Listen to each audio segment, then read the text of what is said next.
Sasa lazima watembee pale kwa kutumia access ya kufungua, na washapata access ya kufungua kwa kuweka alama za vidole. Jinsi mama anavyojichangamsha kwa huyu. Na tayari wameshaweza kuilisha kompyuta mambo ya uongo. Mama anaonekana kwamba ni mfanyakazi wa hapa, anaruhusiwa kuingia ndani. Sasa kazi ikawa kwake brother, naye pia anatakiwa kutambulika kwamba ni mfanyakazi wa hii maabara, anayeruhusiwa kuingia katika kitengo maalum. Haiki kidole chake pale.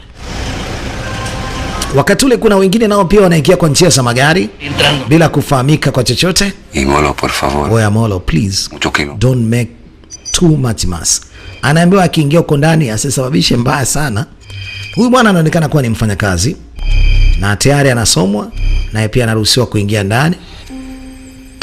Hiyo ni kazi ya Mr. Raya.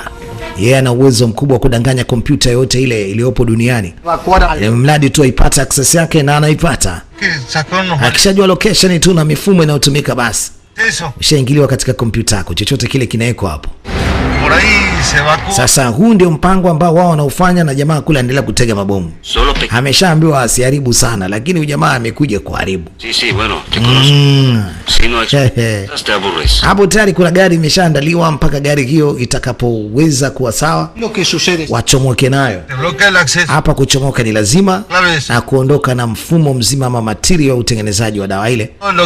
Sasa jinsi ya kuipata hiyo dawa, sasa mfumo huo dawa kule ndani lazima waweze kupata kodi maalum.